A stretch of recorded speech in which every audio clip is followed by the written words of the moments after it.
host, Nina. I'm Donald. And I'm John. And we are back to discuss a brand new show, the latest Marvel Disney Plus offering, Moon Knight, starring Oscar Isaac. The first episode was 2 nights ago. Yeah, Wednesday, right? Yeah, we are recording on Friday. And it is out on Wednesday. Yeah. What are you laughing at? Just because John has to let everybody know, like, because they'll be listening to this not on Friday. Well, they'll be listening to it. Okay, fair. They'll be listening to it tomorrow, probably. That's when it goes out. Saturday. But yeah, so it's brand new, right? Lately, I feel like a lot of stuff we cover has been streaming shows that are dumped all at once, and then we cover it like in smaller chunks, so kind of like when we record doesn't really matter. But yeah, this is brand new, and I think, John, you just watched it for the first time today, which I was surprised by. Yeah, I watched it earlier today. Okay. Wow, you now sound like Donnie. Like, It's been a long day. like, oh, excuse me. I don't know. I watched it. Yeah. So I'm going to tell you something funny, because I just realized I didn't do like the typical thing where I say the name and all that stuff. So we're going to be talking about the first episode because they only dropped the first episode, which I was a little annoyed by when it gets to the end. But we're going to be talking about season 1, episode 1, the Goldfish Problem. That's the name of the episode. Now, we were ready to record a few minutes ago, but I told you guys to wait because I said my app needed to sync. So you guys know I take my notes now on the Notability app on my iPad. And I opened up my folder at podcast notes, and then like each show has its own like document, right, by show title. So Moon Knight. She ain't got notes. Yeah, I do. Wait. Okay, but wait. Kaylee took them. No, not these. No, listen. So I watched this Thursday early, I think in the day Thursday. And I was like, we were about to record now, and I'm like, I don't remember if I took notes or not. And I haven't rewatched it, right? But I've seen like people react to it. Like, I feel like, I know the episode, so I wasn't totally panicked, right? So we're about to record, and I open the Notability app, and some of the documents, including Moon Knight, the icon is just spinning, right? Because it's still loading. It's syncing from the iCloud, it said. So it's like, please wait. And I noticed that it was like I said, it was like for several of them. So that's what you guys were waiting for, right? Like all this time. So I would go play a game on my iPad and then come back and check. And I noticed a few more had cleared up. So it was, syncing, but it was taking a while. So I go back, play a game, go back. And it was finally ready. And I tapped Moon Knight. And the notes open, and here's what they say. Season 1, episode 1, the Goldfish Problem. Glass in shoes. And then that's it. All right, that's right. Well, you guys. See you guys Next week. So y'all waited all that time, and I ain't got no notes. So, all of that to say, I'm super happy that John actually just watched it today. Because it's probably a lot fresher in his head. But no, Donnie, you also rewatched it. Too. And I even said, I'll come out there and watch it with you in a few minutes, and I never did. But again, I'm thinking, well, okay, I'm comfortable with what I know. Like, I feel like I can talk about it without notes. And sure enough, I don't have any notes, so.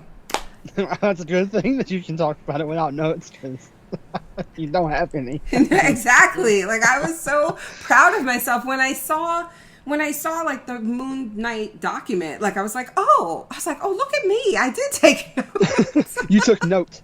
I took a note. So anyway, but yeah, I feel like I think I'll do okay. So what do we think? What do we think about this first episode, John? I loved it. I think this was really great. I think Oscar Isaac is just a great actor.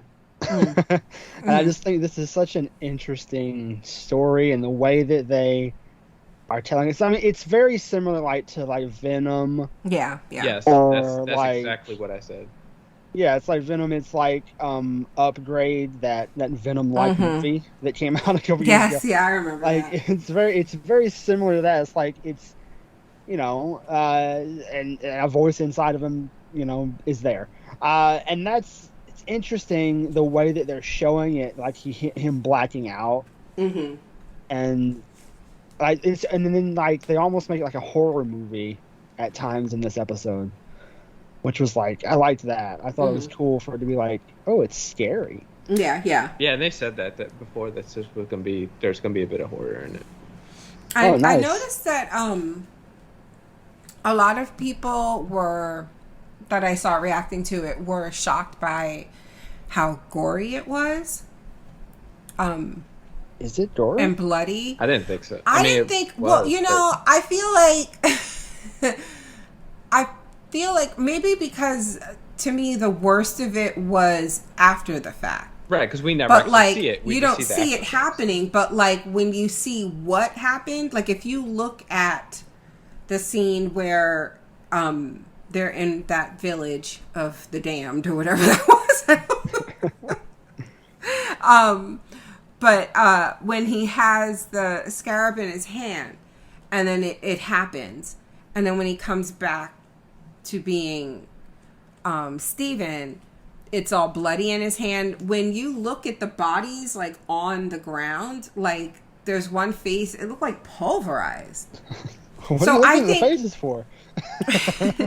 So I think that it's I can see it getting gorier, but I can see where it was super bloody. But I guess because of, again, we don't actually see a lot of it happening. It's always after the fact. But yeah, I saw a few people being like, "Wow, okay, Disney Plus," thinking that it was super violent. I guess, but there's two things that I remember. His jaw. Yes. Yeah. Which was I didn't like it. But and then in the truck when he shoots the guy in the head. And when he comes back to, and the guy is just sitting there with a bullet hole in his head. Yeah. Those were some squeamishy moments, but I mean, overall. And then you got the guys getting pulverized by the tree trunks. Yeah, I guess. Yeah, Final Destination, Yeah. I mean, I guess you and could. then, I mean, and then another. I think another the accident that causes the tree trunks, above when they first the truck, because it's the same truck, it's the same tree trunks. Yes, the tree trunks, because they were going down the hill. When that first happened, remember one of the cars chasing him swerves and it hits it and goes flying off the side. I was not gonna say dead on, but side on. It was and I was like, wow, that's dead.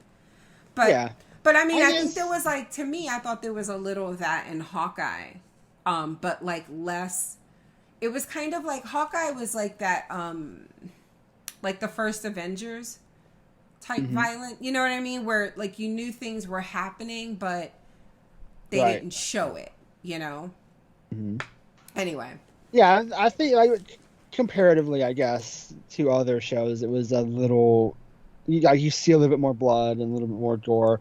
But there was something you remind me when I went to watch it today, and I opened the Disney Plus app. It was you got to enable TVMA.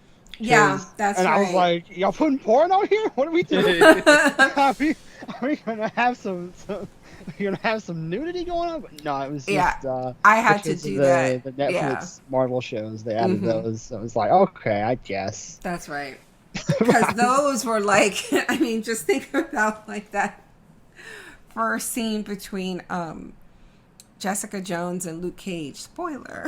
Like, that's when I was like, wow, Marvel. I mean, you got like the car door, Yeah. and then I mean there is some nudity. So I mean, Yeah.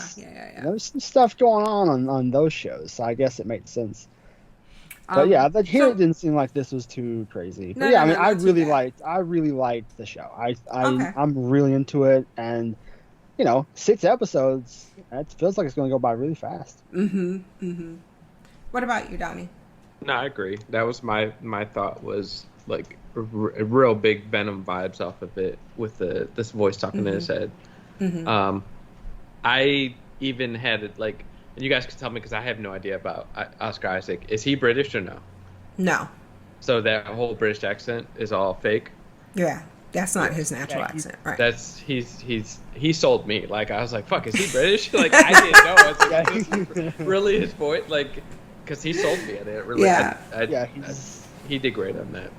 Yeah, he's Guatemalan and Cuban. But I do want to see, like, there's so many little mysteries going on in this, like the goldfish. Like, the whole episode's about the goldfish, and I still understand what the fuck happens to the goldfish. Like, I don't like understand that.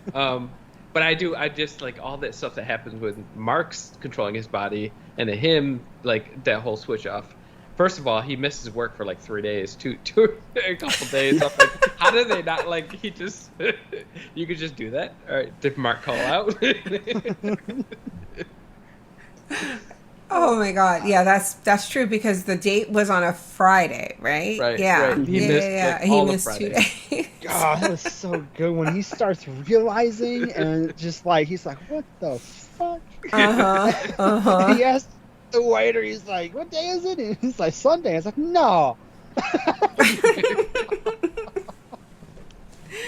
And it's funny that he was so shocked by that, because apparently this is just part of his life. Like, this happens. Like, yeah, but he must not be losing this much. Like, it's weird, like, because this has been happening for a while. You could tell by him locking him up, the sand and everything like that, and taping their door.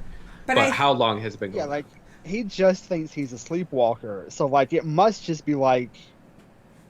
Yeah, I was just going to say, it because... just got worse, I guess. Right, and also because Mark took care to, like, he didn't, when he woke up, he thought it was all a dream, and it helps by the fact that, like, the sand was not disturbed, and you know what I mean? And and then that is the goldfish problem, Donnie, because the goldfish had one fin. Right?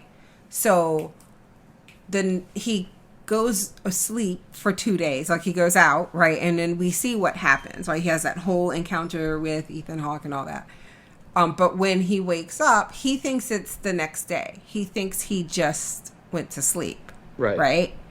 And he looks at his goldfish, and it has 2 fins. Correct. So he's like, why the fuck did it grow back? So he goes to the pet store, and the woman is like, yeah, it has 2 fins, just like I told you yesterday. They all have 2 fins. We don't sell. Right. Because Mark something switched it out. Or something must have happened to the one fin fish. So Mark is calling out of work. Okay, so he's aware. Right, exactly. That's what I was gonna say. So Mark must be, there's things going on. Yeah, and so Mark has known or he's to, like, actually going to work because he asked that girl out. So Right. And so the other thing, I mean, I'm just going to say, like, I guess we could just start talking about the episode. I loved it. I didn't know what to expect. I've only read one,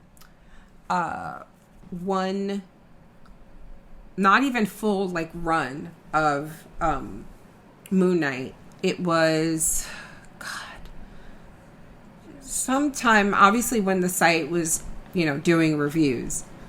So a few years ago, and I liked it enough, but it, like, didn't hold my interest.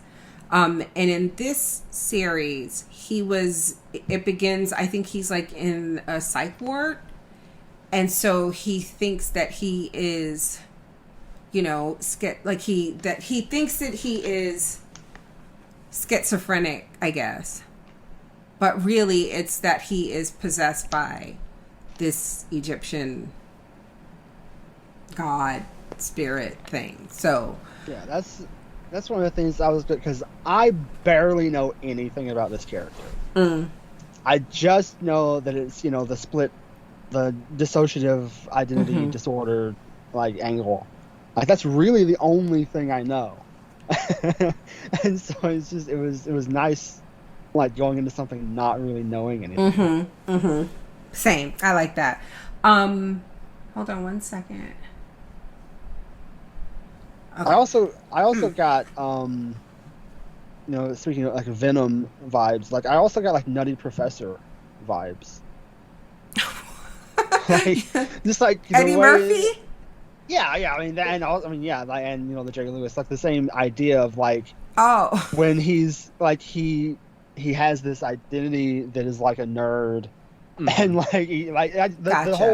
the whole like getting a date with the woman that he's attracted to. That was the part where I was like, oh, this feels like Nutty Professor, because like when he's Mark, like apparently he's like suave and, right. and like he's able to get a date.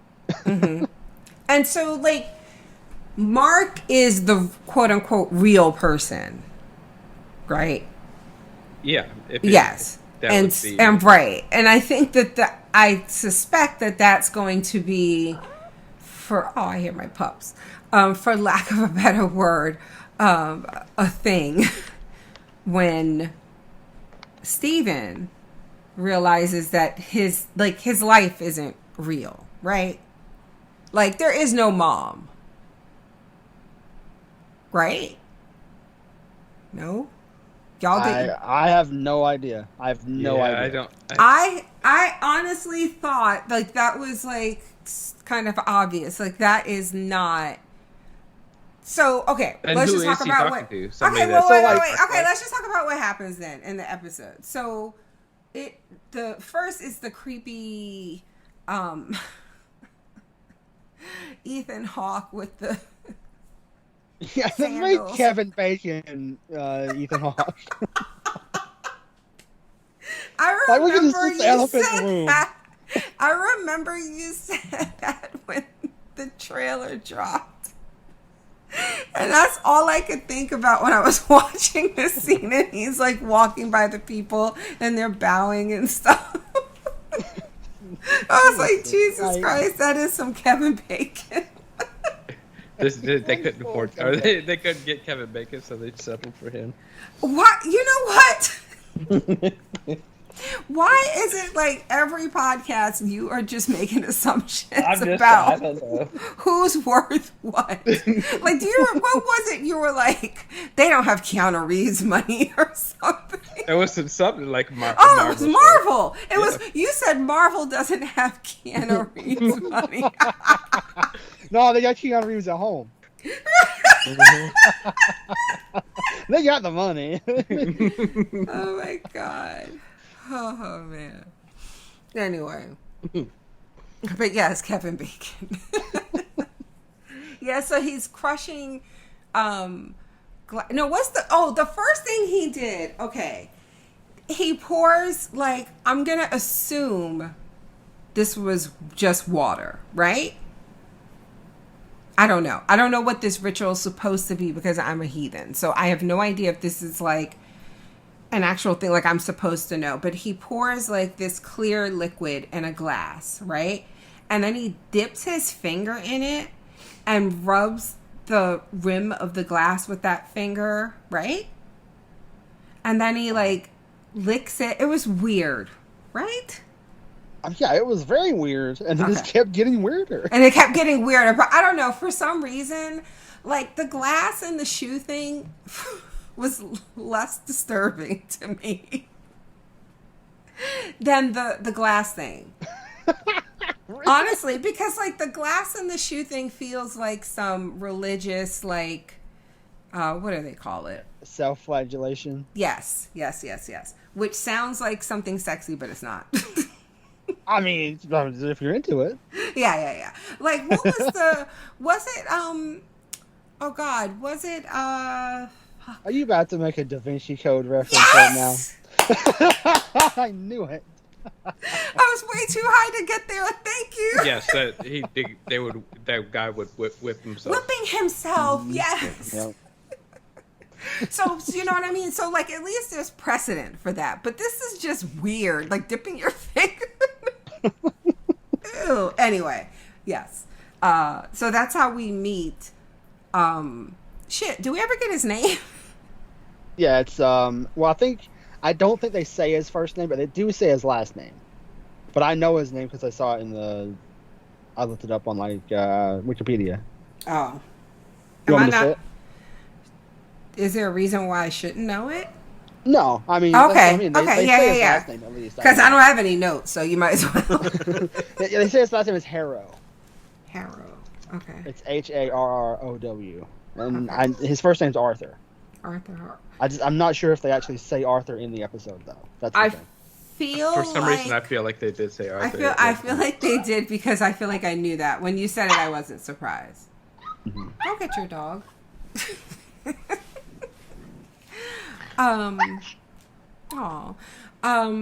So where were we? Oh yeah, so that's our introduction to the series, and I'm gonna tell you, like, oh my god, I'm so sorry. I don't know why my dog is like this. I don't know, like, this opening, it was okay, but I was like, I don't know. I was expecting something a bit stronger. Like, so when that was like our cold open, right? Because then it goes right into the opening credits sequence. Title sequence, I was like, okay. But then I loved everything after that. I just thought that was a kind of, like, weird way to open it. Yeah, like, I didn't know what it was supposed to be. Like, I felt better about it once later I realized it was Ethan Hawke's character.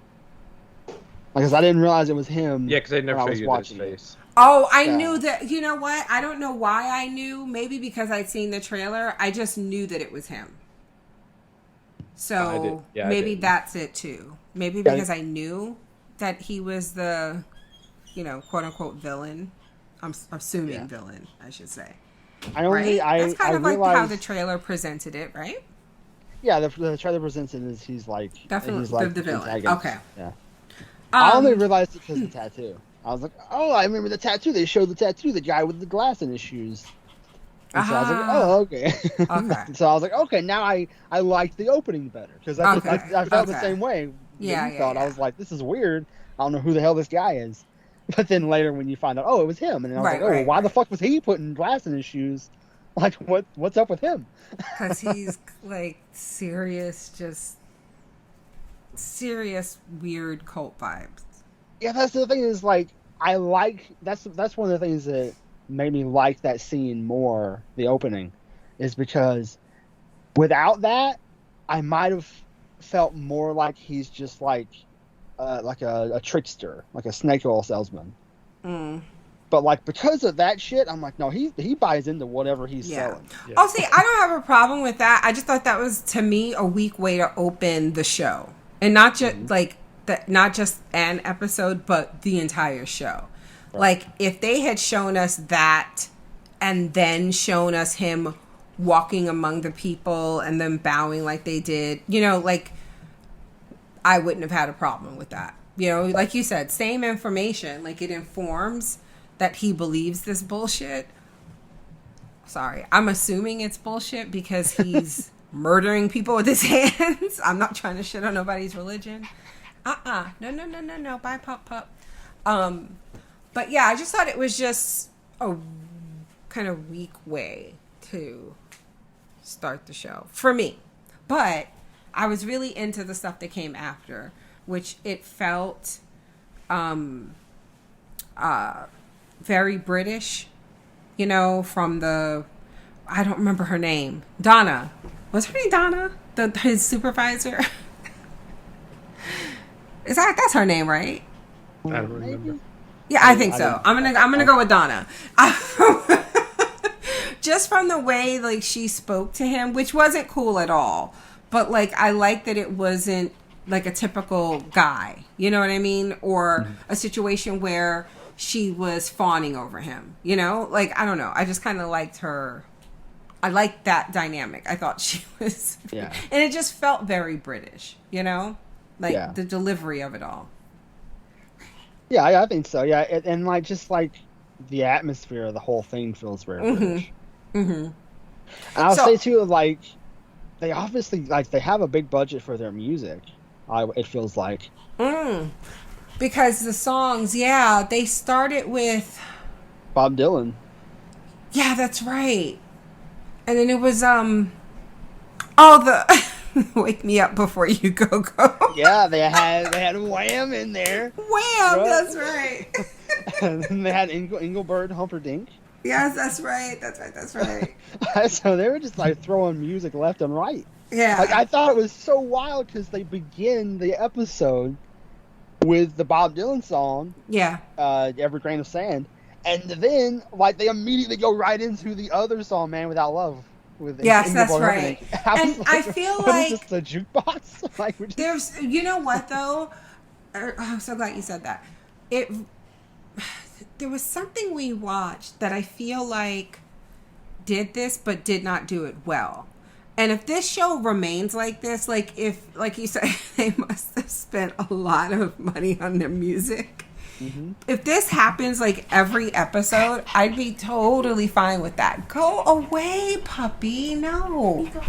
I'd be totally fine with that. Because I felt like there were times when the songs, what was going on in the songs or the lyrics of the song, like it made sense in the story. So I thought it was really smart the way they use it. Like the Wake Me Up Before You Go with him constantly switching back and forth. You know? And then one of the lyrics from one of the other songs, I don't know if it was the Bob Dylan song or not, when we're just seeing him. Oh, the Every Day I Wake Up. Right? What song I was think that? I think that was the Man Without Love song. Yes. And seeing him kind of go through his daily, you know, I don't know. I thought it really fit. I hope they do that every episode. Nico, go away. Yeah, I like when shows do that. Like that was something that was really prominent in that show Tori. Oh yeah, I remember. Good. Yeah. That was really good. And so like when shows can use music really well, like it's obviously really good. Mm-hmm. So we see him going through his kind of like everyday life, and there's the sand around his bed, the ankle constraints, the tape on the door. Am I missing anything? And again, you just assume that this is like something a sleepwalker might do. Right. Or someone who takes Ambien. The fact that he hasn't like asked for help. If he's going through like this much trouble and he hasn't gone to get help. But that's the thing though, because he's not real. Like, so gotcha. I know we're jumping ahead. But like when you see him going to bed at night and he's listening to and I'm sure there's like a reason for this to exist. Like, I don't know, people maybe who like drive long distance for work, you know, you need to stay awake. Although I don't know how safe that is. Like, I feel like, I don't know. This isn't my business. Right? But you get what I mean. Like, I would imagine if you're driving long, like if, like, what's the term? Long haul trucker? Yeah, long haul trucker. Yeah. Right. So I would imagine if you need any kind of sleep aid to stay awake, including, but I don't know, because maybe now this sounds like I don't know what I'm talking about, because I don't know, maybe some people say, well, music. Like, as long as I have music playing, I'll stay awake. That doesn't sound, Kaylee's like, she's like nodding. She's like, that's me. That's so me. But like, I don't know if that's the same as like what he was doing was, which again, I thought was weird because typically I think you hear these types of sleep aids, like things to help you fall asleep. But she was specifically saying like, do a puzzle, read books. And I was like, this is so weird. But then at one point you hear her say, remember, you need at least 5 hours to maintain your natural state or something like that. So I was like, oh, this now feels like it's something Mark needs to maintain whatever the fuck this is. Like, do you get what I mean? So I'm assuming that's why what's his name, Steven, doesn't ask for help, it's because maybe he's kind of conditioned not to. No? I'm sorry. Did I complicate it? I feel like that could be. I mean, I honestly, I thought he was trying to fall asleep. Really? Yeah. Like I thought that was he has problems sleeping.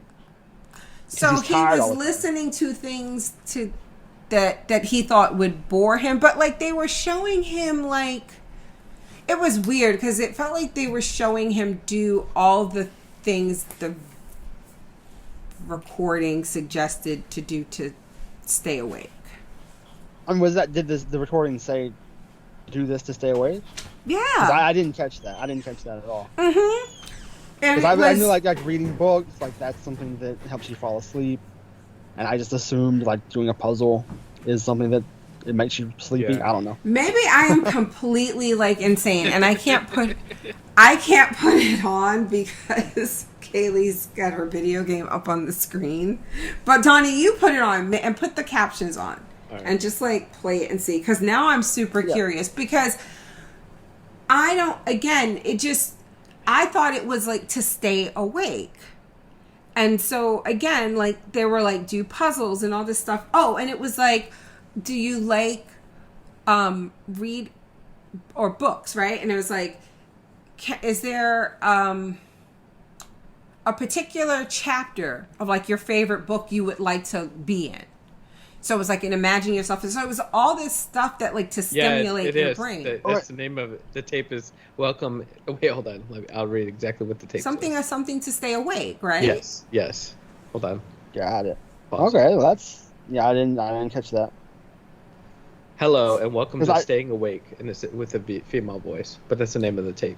Right. So she's like saying do puzzles, and so he's doing like the Rubik's Cube, and then when she's talking about the books, you see him at the table and he has all those books on like the Egyptian gods and stuff, and he's like underlining stuff, and I was like, this is so weird. But then her voice, to me anyway, changes from like that kind of like, again, even the way she was presenting it was like a sleep aid to go to sleep, you know what I mean? Like she was counting sheep for him or something. But until she said something like, remember you need at least 5 hours to maintain your natural state. So then it felt like, oh, this is for the other guy, if that makes sense.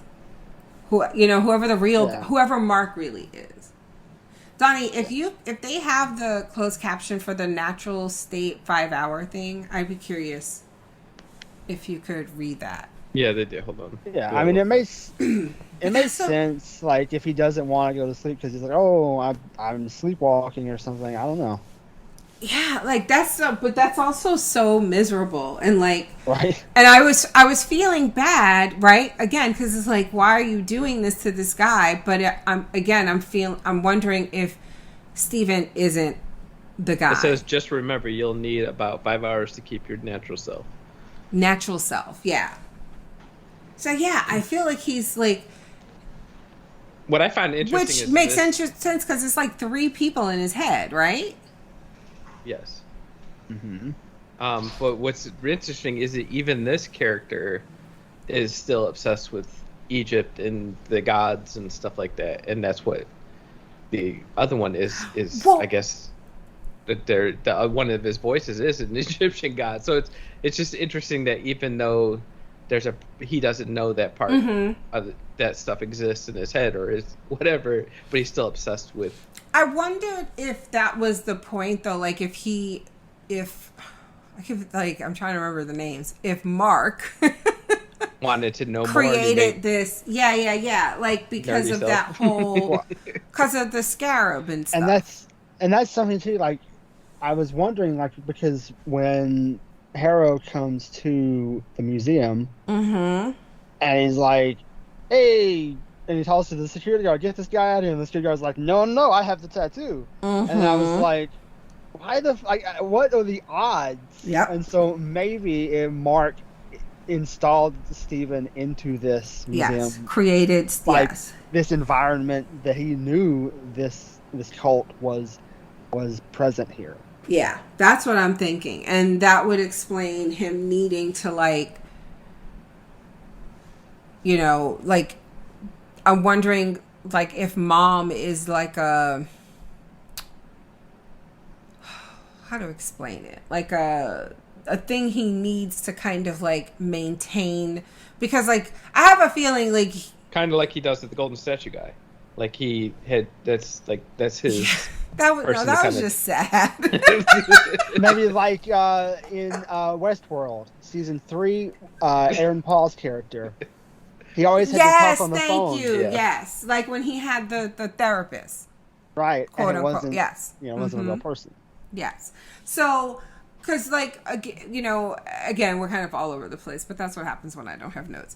But, like, the whole calling her and he's like, "Oh, sorry, I missed you again." It just feels like, when does he talk to his mom?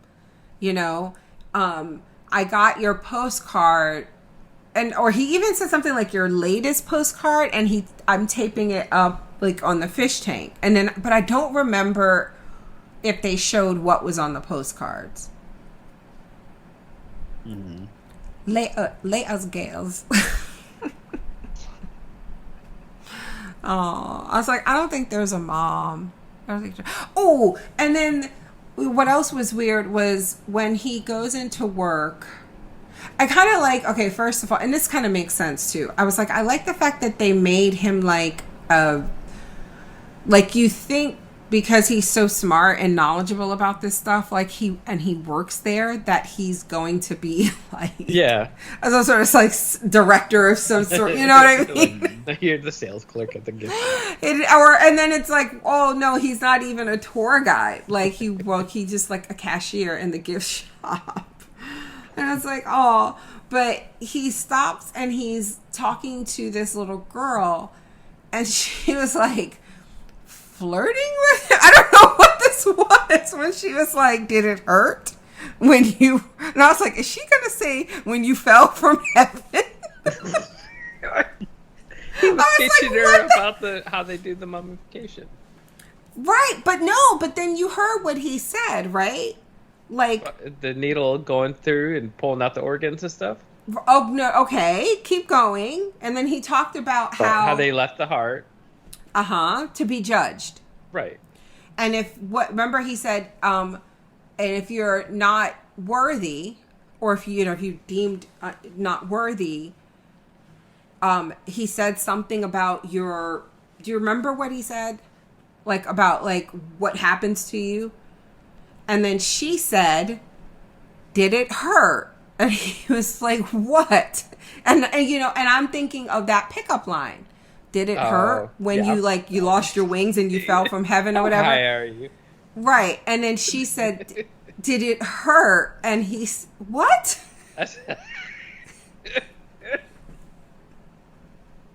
What did you say? I said, how high are you? Me? Yes. Why? I bet you just go to this whole little thing about this little girl trying to do pickup lines with this guy. Because it's weird. Is it not, John? But wait, I didn't pick up the vibe. Oh my God! No, wait! You guys aren't letting me finish. No, go ahead. She turned him into a creeper. No, not him. If you let me finish. So she says, did it hurt? And he was like, no. And like, I was thinking she's going to say the pickup line, right? Or something weird like that. And then she says, when you got kicked into the something. Basically, like, when they said that you're not worthy. And he goes, well, that doesn't make any sense because I'm not dead. And then Donna interrupts that conversation. I'm like, who the fuck is that little girl? And why'd she say that creepy shit to him? Y'all didn't pick up on that. No. I mean, I heard her say that, and I heard him say that. But that I didn't think much of it. I didn't take it like that. I just took it with like a kid asking a question, like, did it hurt those people? Like when they got kicked. Like that's how I took it. I mean, like it's possible totally that we learned that moment that's between Mephisto. him and that girl Yeah, that's Mephisto. Yeah, that little girl. But like, it's possible like that we find out. Oh, there's like information in that exchange that we didn't know to see. At Well, that moment. it also kind of mirrors already like what happens later, right? The idea that, after you die, you're like judged, and we saw this in I don't remember, John, if you were on this podcast or not, with American Gods and some of it, Dead Wife, right? Like, I can't remember his name. It's not Anubis, is it?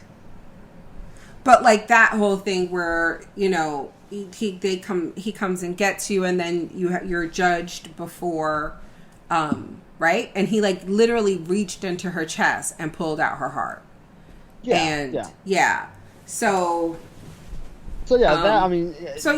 I thought like, and then you see later with her judging, except this chick is going on Minority Report, and she's like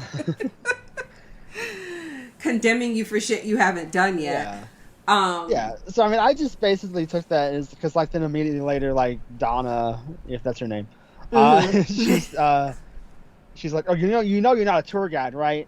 And then so like I just took it as he does this kind of shit, and she has to be like, hey, you're not a tour guide. Oh yeah. No, I got that too. I just think that conversation with that little girl was weird. I thought it was like a weird I thing mean, for like her to say. when you talk about that and juxtapose it with and then the fact of like who Harrow he is talks about later. The chaos in you and all that stuff. Yeah. Because he's talking about being judged after you're dead, and Harrow is talking about being judged while you're still alive. So he has like apparently this hot date because Mark is like, look, if I'm gonna be here, right, we gonna be here. Then I'm gonna be here, okay?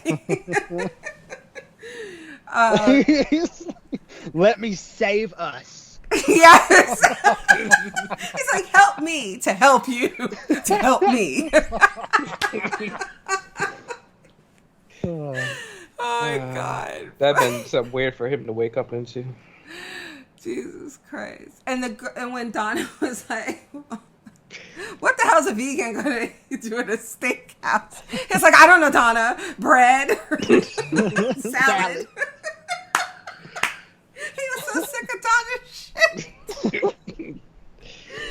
Oh, so like even later when he has like after the whole thing, the scary thing, which we'll talk about, he comes into work and I think he sees him, right? Like in the museum. And she's like, just yapping at him. And he's like, can you just give me a minute? Because he's on the bus. I love that. Because he waits up on the bus and he screams. And everybody's like, the fuck is wrong with this guy?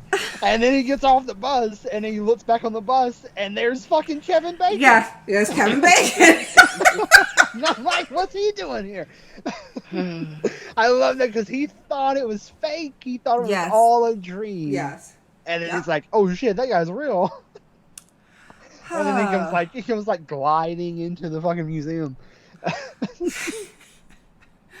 I don't think that Ethan Hawke's feet touch the ground. I think he just glides. I mean, there's some glass in his shoes. I wouldn't touch the ground either. That's the trick. That's the swindle. Right? That's the grift. He's like Sean King.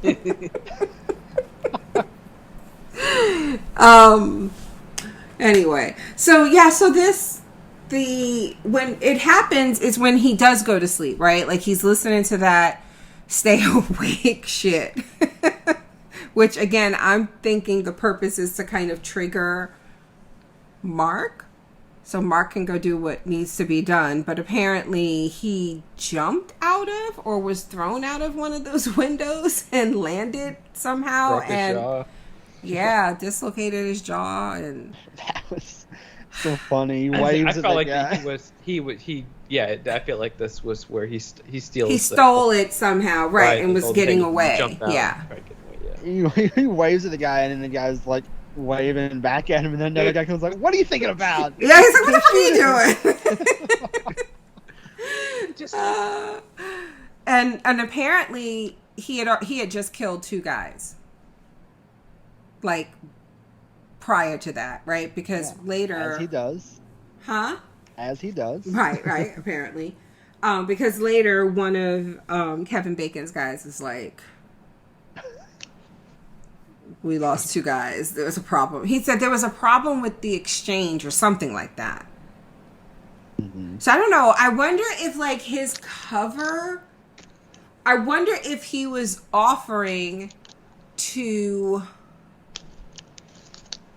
sell that or something, and it was his cover through the museum is how he got it. How he got it. Yeah, he stole it from the museum. Yeah, I don't know. But yeah, and back to the jar really quickly. I feel like he did not react appropriately freaked out because I would not even begin to understand how to put my jaw back. I was more freaked out just seeing it. Yeah. I was like, why? What is happening? I was, does he have healing powers? What's going to happen? Because I don't know this character, you know? Yeah, so he's chased into, like, this creepy-ass, like, Disney World, like... Yeah, it's like, shame, but, like, the opposite. I was like looking at all these people because I was like, this is like such a small town in these hills, like these mountains and stuff, and just like it's like all these white people, and then you see this like I think at first you see the Asian lady just walk down the street, and I'm like, okay, so this town isn't all white because I just expected to be all white. And then you see this black guy just walk by. Yeah. They were like equal opportunity like, weirdness. Realistically, here, okay? I don't know if all these people would be there buying into this bullshit. No, I feel like they're making it like this is. Well, one, do you think they are not like?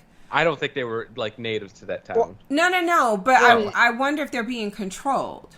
I'll go say, yeah, because they wouldn't even leave. Like even when he blacks out and beats all those guys up and kills them, like they didn't leave. They were still standing there. Yeah, it felt very like I was like Children of the Corn. Right. Like I was kind of like, yeah. Listen, like I don't know if I would stay there, but I would absolutely buy into his bullshit. Like because you see it happen. Like he does the little thing, puts his cane and the tattoo, and then all of a sudden this lady. Her hands turn black and she dies, and I'm like, yeah, this is real. I'm leaving. Like, so like I would believe it, but then that would be it. Like, I'd be like, y'all can deal with it. You're like, I believe it. I'm just not gonna participate. Yeah, it's like y'all do that, and I'm gonna go. I'm gonna go do something else. I'm gonna be anywhere else. Yeah, he stumbles upon this, kind of ritual by which Kevin Bacon judges people's character. And this guy who looks like a freaking meth dealer, apparently is fine. He's a good man. And this sweet old lady.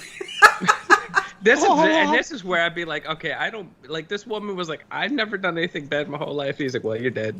It's like, well, you're going to. Yeah, he's like, maybe it's something you're gonna do. This woman's 86. What else is she gonna do?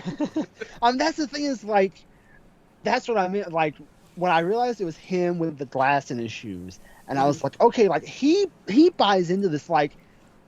He like whatever I feel like he believes, yeah, like he does this and he is actually judging these people like for real. Like that old lady was going to do something bad and his tattoo said so. And so he's like, I gotta kill her, I gotta do it. Or like, but I wonder if he's just being like used by whoever that is he thinks like the tattoo represents. What was it? A Met? Yeah, Met. Right? And he was like, sure. He was saying how, like, he said something like what he does is like through her power or something like that. Or like, I judge you, something like just a fraction of her. Yeah. And it's like,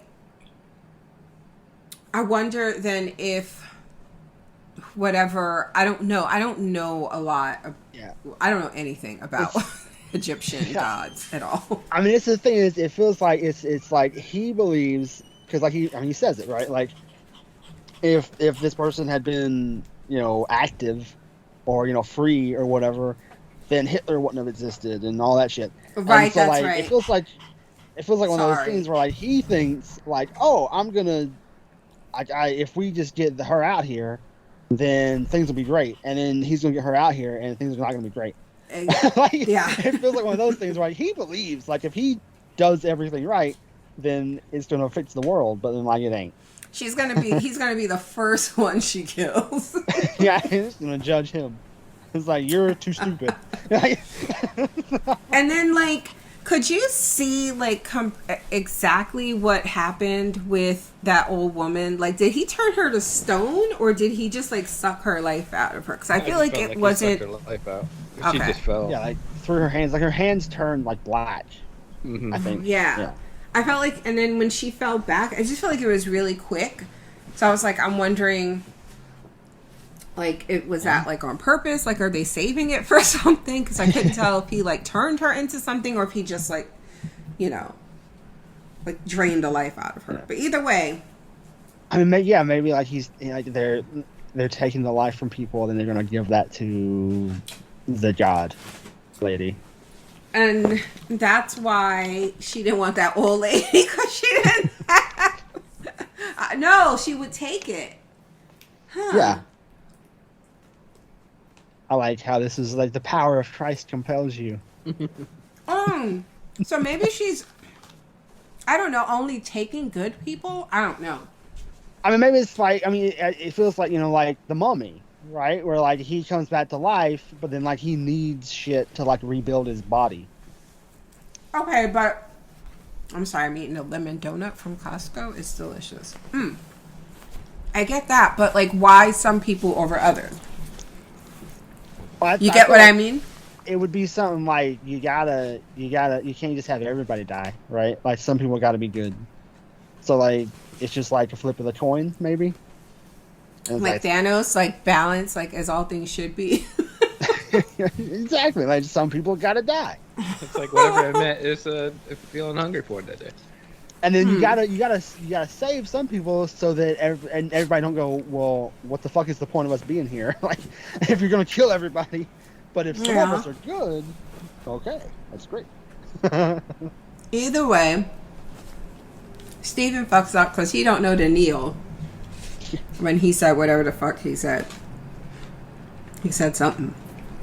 He said like all glory to the Ahmet, yeah. He said Hail Hydra.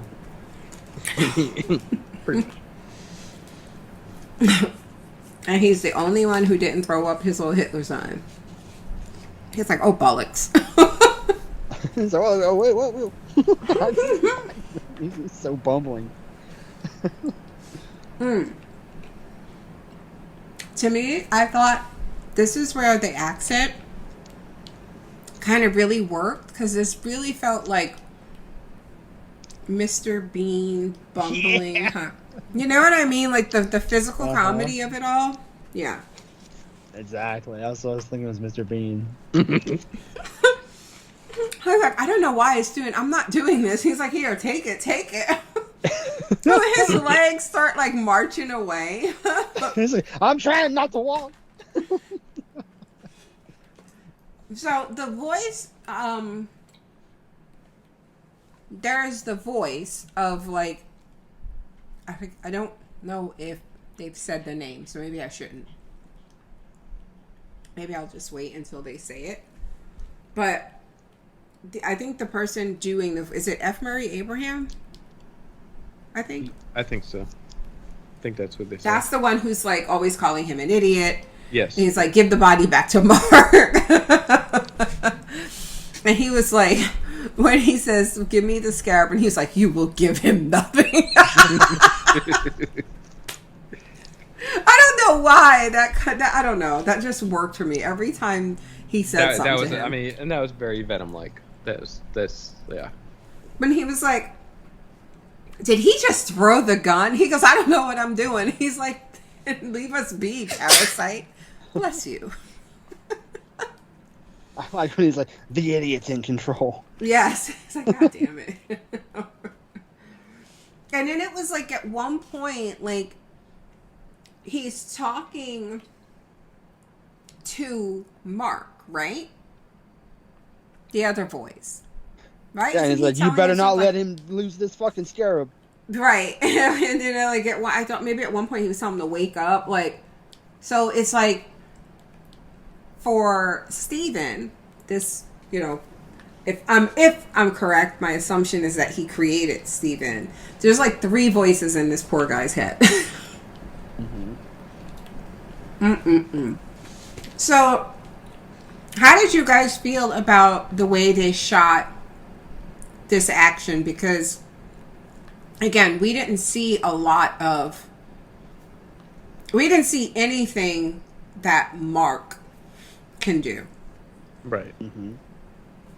Every time Mark got control, it just like blips. Basically. Well, I mean, you immediately realize that Mark is fucking James Bond. Basically. Or John Wick, or whoever you want to say, but he's pretty much just a badass that can do all this other shit. I mean, you don't even need to show us that. You just show us the After Effects like they've been doing. You're like, okay, this guy's a real deal. Got a bullet hole in your head with cupcake all over your face. Lord. That's what you get for jumping on the back of that. But yeah, the whole action, all the action was good. I thought it was so funny because he starts tripping. The guy jumps in the back of the truck and then he starts tripping over fucking cupcakes. Yeah. Which is realistic, it was very comical. Right? It was a very comical action scene. It reminded me like of Jackie Chan kind of stuff, where it's like this. If we could see the stuff that is happening when he's beating up everybody, it would be Jackie Chan like. Like he'd be killing people with cupcakes. But I do like we kind of already talked about this, but I do like that as comical as it was still just really fucking fucked up and like violent. Like, right. And where were they exactly? Where was this supposed to be? I feel like somebody said it eventually.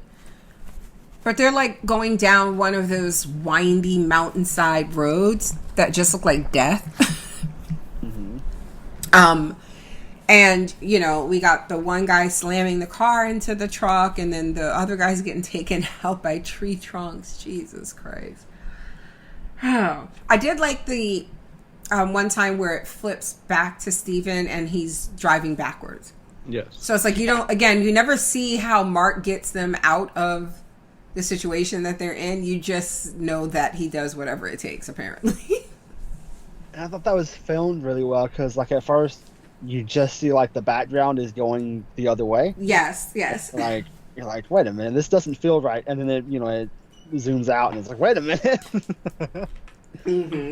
It's like that shot that you mentioned, you pointed out, Nina, with him when he's talking to that golden statue guy. Yes. Yeah, there was like when he was like, I'll see you on the flip-flop, and the camera was like, how did I explain it to you? Like, you thought it was a reflection of a reflection. Right. You thought you were with the top half of the screen, you thought was him standing up talking, and that the reflection on the bottom was like the reflection in a puddle. But really what it was like you said, it was like the reflection of a reflection. It was really good. It was really, really good. And you got that was like a person, right? Like one of those. Okay. I got that. I knew it was a real person. He's sitting there telling all the tea. We're going to find out that's a spy contact. Because... He's got a tattoo. But we find out, like, he's a mercenary, right? Because that's what they call him, right? Mm-hmm. Yeah. Doesn't Kevin Bacon call him that at one point? Mercenary. Yeah, because so I know you, a mercenary... in the town when he doesn't kneel, like and then that's when Harold's like, I know you, you're a mercenary, like. Okay, and so a mercenary is just basically someone who kills for hire, right? hitman. Yeah. Mm-hmm. Okay. So presumably that's what Mark is. So then when he wakes up from this in his house and he thinks everything is okay, right? Because again, the sand is undisturbed, he's chained like normal, the tape is there, and he just thinks it's been like the one day. Right? Mm-hmm. And until he notices his fish. And then it feels like, didn't he like lose more time? Because like he wakes up and it looks like he was, and I guess this is supposed to be like Tuesday or so, right? Like Tuesday or Wednesday? Because he loses like 2 days, right? Well, he thinks that it's like... No, he thought it was early Friday. So I think he disappeared Wednesday. Or, no, Thursday was the last day he remembered. Yeah, because Friday comes after Thursday. Ha ha ha! When he's talking to the woman on the phone. Right. He thinks this is Friday, but it's actually Sunday. Okay, but so what I mean though is like he wakes up. Right. He went to sleep Thursday night and okay, but what I mean is like he just like he's sitting there having breakfast or something, right? When he notices the thing with the fish, right? Right. Yeah. It's like the morning. Okay. Right. But then when he goes to the pet store and he's like, this fish, whatever, and she's like, I told you yesterday. He's like, I wasn't here yesterday. And he looks up at the time, it's like evening, right? Because he says like, no, I just woke up. Like it feels like he lost that day too. Yes. Right. Yeah, what I felt was like Mark actually came in there. What I felt was like he didn't know that it was late. Like he thought he was waking up in the morning, but he woke up like in the afternoon. Gotcha. But it could be that he lost the day too. Like I don't know. Okay, gotcha. So he woke up. He woke up Sunday afternoon. Right. And he thought it was. So then when he wakes up, he does a thing with the fish, and then he takes the fish to the place. He thinks it's still morning. Right. But he didn't realize okay, got it. That makes sense. I mean, that's how I read it. I don't know if that's no. That's probably it. That makes a lot of sense. Because otherwise, I was like. So do you think, I guess this is a good time to ask, do you think we're going to see this stuff from Mark's perspective? Like, what happened to the fish? That'd be interesting if they did. Like, did the fish just die, like, naturally because he wasn't there to feed it for 2 days? Like, do you know what I mean? Like, yeah. I'd be okay not knowing. Yeah, I mean, I guess that makes a lot of sense. Like, maybe it just wasn't fed. I don't know. How long can a fish go without food? I don't know. But, I mean, it does feel like one of those kind of things where it's like, if the fish dies when you're not there, then Mark would be like, I got to replace this fucking fish before Steven wakes up. Right. I mean, because otherwise he would... I mean, I guess you could just leave him to assume the fish died overnight. Yeah. Natural causes. But I guess he was trying to be nice. But then he apparently was like, come on, you got to sell me one with one fin. And she was like, are you high? What do you mean? So, yeah, he misses out on a date with the hot woman. Mm-hmm. Like... Lose my number. Yes. I don't know, like, what... well... How often is he Steven then? That's the good question. Because, like, she had to notice that sometimes he's different. Like, he comes in there looking like he don't even, like, he's lucky if his, like, socks match. Like, he looks all disheveled and shit. I mean, his accent, but because it sounds like when he's his normal self, he's got an American accent. So people would pick up on that. Unless... I don't know, unless he was pretending to be... Steven? He's Mark pretending to be Steven, and he just asked her out as Steven, but, like, with, like, 100% more swag. I don't know. What were you going to say, John? I was just going to say, I mean, he's Oscar Isaac, so, like, all the red flags would probably just look fine. That's true, too. She's probably like, I bet he cleans up real good. She's like, yeah, he has 2 accents. Who cares? Who cares? It's like when he's talking to the statue and he's like, yeah, I couldn't have ankle restraints. And I'm like, yeah, you probably could. Like, you're Oscar Oscar Isaac. Oh, wait. She's like, yeah, I know he said he's a vegan, but we're going to I don't care. Like, all the red flags, she thinks it's a parade. She's like, fuck it. I felt so bad for him, though. Yeah, because he don't know. There with his fucking flowers, and the waiter's like, "Are we still expecting somebody?" And he's like, yeah, sure, yeah. And then he's like on the phone, and he's like, "Oh yeah, she loved the flowers," when he throws them in the trash. Oh, it's so sad. Actually, the next time somebody asks me how I want my steak, I'm gonna say good, very good. Very good. He's like, okay, well done. Well done. It's good that they recognize a good steak.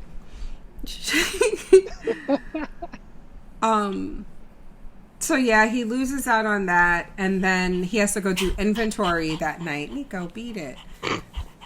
Sorry, guys. I don't know why he just wants to be like right next to me. He wants to be a podcaster. Shut up. But I was so surprised that he went back and did inventory. After listen. Shit happened with Arrow. When I think it was Sarah. Get fired on your day off. Come on. Sarah started a thread for this Thursday, I think. And I that's one of the things I said. I was like, the way my ass would not have shown up for inventory, I wish I would have gone to inventory. Shit. For what? He's already estimated as a work. You can't miss him. Shoot. He doesn't have any PTO left. And it's like, what? I haven't used any days. And Donna's like, yes, you have. You're out all last week. But when like he shows up and I'm like, what, is this the same day? Because like, the last we saw him in this museum, he was running from Harrow. Yeah, and Harrow's like, let him go. And I'm like, okay. He comes back and it's like, what are you doing? I would have ran right to another state. Yeah, and then obviously comes back and you almost die where you almost died before. Again. Oh my god. Yeah, and I don't know like what the fuck. I'm guessing like as Amet, like he has the power to summon whatever the fuck those things were. Those dogs. Yeah. Or that dog. Like when he was walking, he's like, Donna, like he's calling out the names of like everybody he knows. And all you hear is like, ow. And I'm like, why are we still walking towards the house? Like, is this inventory? Like, right? He's like, is this normal? Apparently it was a jackal. What was, oh my god, what were the two, I gotta look it up, man. Again, from American Gods. The mortician, right? Yeah. Wasn't one the jackal? Remember he would walk around, it's like a big dog. I can't remember his name. Yeah, maybe. I don't remember exactly, but yeah, maybe. I mean, this Anubis is apparently associated with Harrow and Amit. Okay. So, yeah, it chases him into the bathroom fancy ass bathroom. Yes, with all these like, mirrors. This is the executive washroom. What's going on? And there was like, we didn't really talk about it, but I thought that there was, besides like the little puddle shot, I like when Mark in his like natural Oscar Isaac voice talks to him and he's like, you need to sit down. Settle down. Stop looking. The scene where he like sees the shadow, like the silhouette of his reflection in the mirror, and the silhouette shakes his head no. Mm-hmm. That was some creepy shit. He's like, hey, Steven, stop looking. I'm right here. Yes. God, the elevator shit. I was like, yes. Like, that was such a horror movie where he's like, is this the 5th floor again? Like, she's like, yes, this is my friend. My friend lives here. She's expecting me. I'm getting no ideas. So the thing that's behind him, like the first time we see it, he turns, like, it's like directly behind him. Right. At that castle or whatever, after he jumped out the window. Then it's in the street, and then again he has like this. What the hell is that? That's the god. That's the Egyptian god. That's the thing in his voice. That's the voice in his head. Yeah. That's the F. Murray Abraham voice. Yes, that's it. Okay. Yeah, I felt like that was what we were supposed to get out of it, because at the end of the episode, he kind of looks like him in his like white. Right, the Moon Knight costume is the Moon Knight costume. Okay, got it. Okay, so that's who he becomes when he takes that, and so he is Mark, and for whatever reason, they created Steven. So it sounds like he has a kind of harmonious relationship with Mark, or at least, you know what I mean, like at least they're on the same page, whereas Steven is just this, I don't know. Or I don't know, in some twist no, it's not. Steven isn't the original person, is he? He can't be. I don't think so. No. Not that Probably not. Mark's been around for months, or at least we know, because this lady's been trying to contact him for months. Oh my God. Are we going to at some point find out where he has to like explain to Steven, he's like, you are like the 50th person I've had to create. Like, relax. Like, right. There was another name on that phone too. Layla was the most missed calls, but then there was another name that popped up too. It was a man's name, right? Yeah. Duchamp. Right? Something Duchamp? Might have been. But Maybe. It came up a couple times. She was like, what's with the accent? So I've been trying to call you for months. No, I just found this phone in my flat. It was weird how she stopped talking when he was like, she's like, what's going on, Mark? And he was like, why did you call me that name, or something like that? Mm-hmm. And then she just went quiet. Yeah, she was like, wait a minute. Yeah. I've said too much. I want to see the car that the keys belong to. Oh, was that a? I was going to ask about that. That was a car. That's a car. It was a car key. Okay. I think so. It looks like it. It's probably some fancy ass car or something. He's like, that's where all my money's going. What? That's where all his money's going. Is that what you said? Yeah. Oh, yes, Duchamp. Duchamp. Okay. And he has that hidden in there. And he found it. Why? Because he just happened to like find that the floor. The floor was scraped. Oh yeah, that was so nice when he saw like, what the fuck?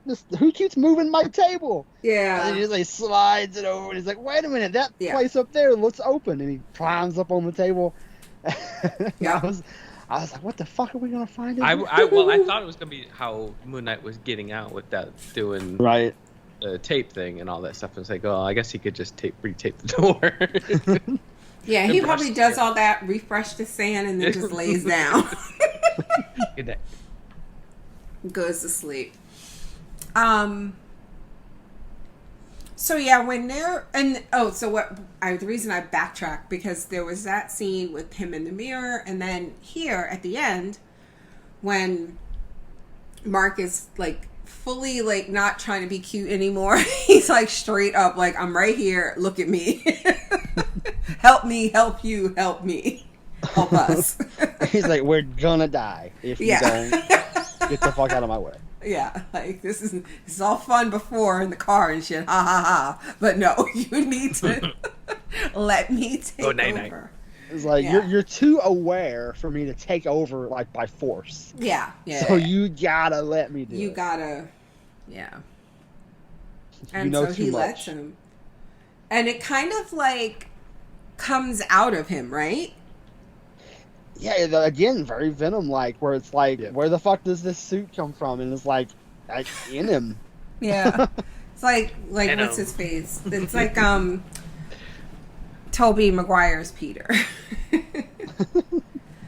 So, and it's this, what is this thing? You call it, what did you say it was a jackal? Yeah, apparently that's what it was. And, it finally breaks through and we don't see the fight, but I love the whole, like, the part where, like, part of the sink comes flying out, and then you see the jackal trying to get away, but Moon Knight just grabs him back, presumably, like, by his ankle or his tail or whatever. Like, get back here and take this ass whooping.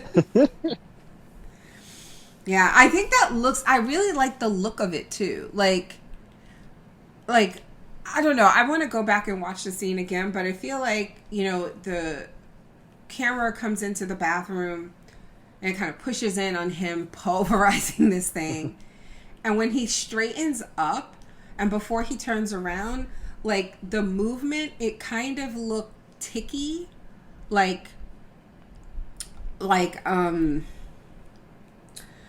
Oh God, what's the horror movie with the girl coming out the well? The Ring? The Ring. Yeah.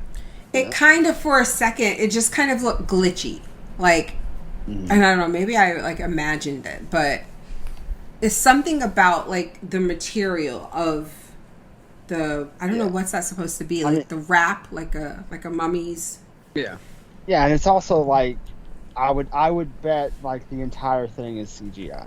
Yeah, I was gonna say, it doesn't look like it's him in a practical suit that's even, like, touched up, if that makes sense. Yeah, like, the cape is 100%, like, there's no way that's not a CGI cape. But, like, I would bet, like, the entire thing is... Because, I mean, they've been doing that a lot. Like, they do that with Iron Man's suit now. They do that with, like, pretty much all of those suits in the movies. So. They did a mocap, yeah. So, I mean, I would bet it's probably not even Oscar Isaac, just like a stuntman. Yep. Yeah, in a mocap suit, like a blue suit. Listen, first of all, listen to you fancy motherfuckers. Mocap. Mocap. They mean motion capture for the rest of us dum-dums. Because... Listen, I knew the word mocap. Listen, this is a history lesson. Oh, he's about to... Okay, he's about to hipster out on us. Listen, mocap, I knew about mocap back in the 90s, okay, when Mortal Kombat had a secret unlockable character named Mocap. And it was a character in a mocap suit. You're so full of shit. That does not exist. I think it was. I don't think it was mocap with a C. I think it was mocap with a K. Of course, because Mortal Kombat. But I'm like 98% sure I'm right about that. I've never heard of that. That's hilarious. I don't know. I kind of hate that though. Like, it's the same thing like with what's his face? The Mandalorian and Pablo Pascal. Right. And even now, Pedro Pascal. Oh, Pedro. No, thank you. Pablo Schreiber. Yeah, Pablo Schreiber. You're thinking about, you got American Gods on the brain. No, I got Halo on the brain. Oh, Halo. Okay, there you go. He's Master Chief. Yeah. And Halo. And just watched the second episode of that last night. Sorry about that, guys. But yeah, it's the same thing like with that, the Mandalorian and Halo, with those characters where, like, they take off the helmet, you kind of want, or the costume or whatever, you kind of want to believe it's them under there. Like, I don't like knowing that. Because I think we had a conversation about that the first season. Oh my God, my dog is a menace. Of The Mandalorian, right? Like, it didn't really bother me if the character never took the helmet off. But then you have like, if that's the case, do you need Pedro Pascal to come in every day, like, walk around with? Right, do you know what I mean? That's the Darth Vader, the original Darth Vader. It's the same type of thing. Like, that wasn't what's his name walking around. It was just his voice, right? James Earl Jones. Yeah. So somebody just at home just recording a voice. I don't know. I feel like that's different, though. I don't know why I feel like that's different. How is that different? I mean, he could work from home, just like recording a voice. It's not. But then like, actually acting it out. But Darth Vader, for the most part, he just did a lot of like walking and brooding. There were a few fights, yes, but like I don't know. And it's like one movie every decade or so. Right. But like you have a show where you're investing week after week in these characters, and you have something like The Mandalorian where he's taking on the care of this young child, or Halo where he takes on the care of this young girl, or what the fuck are we talking about now? Well, he's not so far taking on the care of anybody, but you know what I mean, like where you have to kind of connect to these characters as more than just guys in suits. Gotcha. I feel like it doesn't feel the same knowing that, Pedro ain't never put that Mandalorian suit on. Do you know what I mean? So that's the thing. All right, so comparing that, so Thanos was obviously played by what's his name? But it had to be, But he did the mocap and everything. But then when you look at Rocket and Groot, they're voiced by different people that actually act them out. But Donnie, that's different because he's a fucking raccoon and but they're Thanos trees. is a fucking imaginary thing too. But like they don't need John. Get him before I kill him. I mean, that's the thing. Is like, I think when you're like, cause like with Thanos, right? Like they had to have his face, and so they used his face in the mocap that he was doing. But like in a situation with Mandalorian, it's like I don't know if Josh Brolin was actually on set for those Avengers movies. I thought he was playing Thanos. He may have, but I don't remember, because I know he did the capture like in studio. So like I'm not sure if he was on set. I don't know why, but I feel like I've seen a behind the scenes of fight scene between, like, because I saw one with him and Tony. Oh, okay, but no, I wasn't even thinking of fight scene. I feel like there's a scene of him in his chair and Gamora sitting on the stairs, I think. And I feel like I've seen behind the scenes of that being shot. Right. And him sit, because I remember thinking, like, in the filming, like in the final, like the, touched up version and everything, they have to make it look like he's so much bigger than she is. Right. Yeah. Then that's something that, because I've watched like CGI like behind the scenes stuff, and it, like, when they talk about having to do that, they have to make his bones bigger, like in like the wire frame. Like they have to like change his entire body. It's not just like, oh, you change the scale. Like, it's not just that easy. Like, you have to change every piece of him. Yeah. And so yeah, I mean, I think like, but like with like scale. we talk about like, shut up, Donnie. Talking about like Mandalorian, like that's not CGI though, right? Like that's like a guy in a suit on set, and then Pedro comes in sometimes to not. No, but what I mean is, would it be like, would you be upset knowing that he's not there at all? Oh, like, I am. If he doesn't, huh? Like, we talked about that in season 1. Like, that's what we're talking about. I am upset. Like, I think that Pedro Pascal should be the actor doing it. Oh, and he is though. Yeah. Right. What do you mean? No, he's not in the suit. No, Pedro Pascal is not in the suit. Not all the time, but sometimes he is. Right? Yeah. In the scenes when he takes the suit off, when he takes the helmet off, but not when it's. Yeah, not whenever he's wearing a helmet, it's not him. Like, so like 99% of the time when I mean, there may be it's not even in the show. He's just home. But yeah, like there's like two guys who are Mando when it's not Pedro Pascal. So I don't like that. Yeah, I don't like knowing that, like, because I do feel like it's part of the performance, right? Like it's but like at the same, like, if you're gonna do that, then I feel like it should be something like there should be credit to that person because it's part of who you are as a character. I feel like with this though, back to Moon Knight, I feel like we probably don't have to worry about that because it seems like on its own, Mark is like a badass, right? Like, I feel like he's not all the time turning into...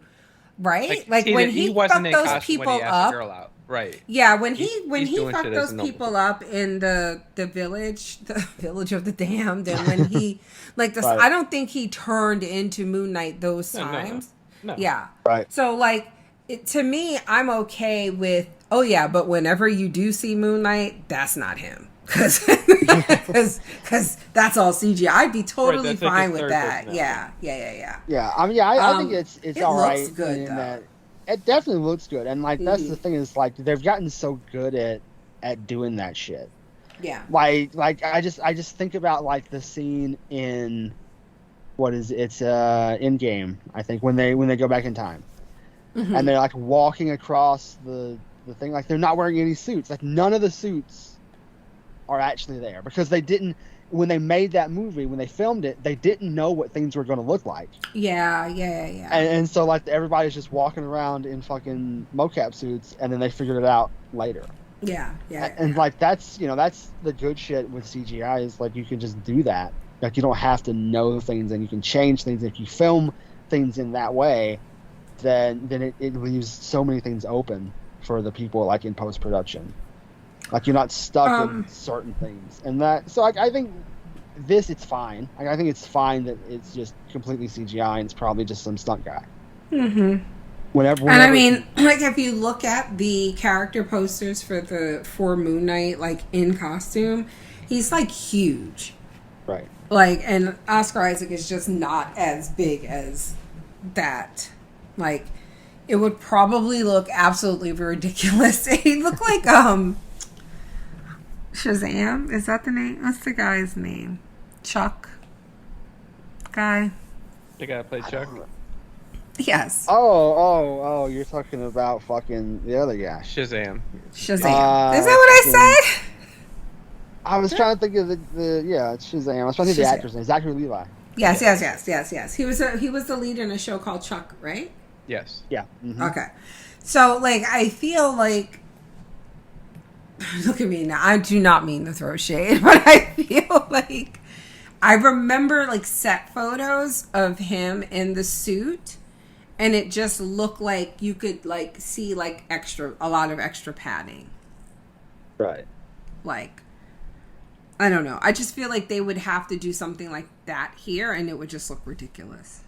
Right, and then if Moon Knight is meant to be larger than Oscar Isaac is. Yeah, similar to or Steven or Mark or whoever, if the character naturally is supposed to get bigger, right?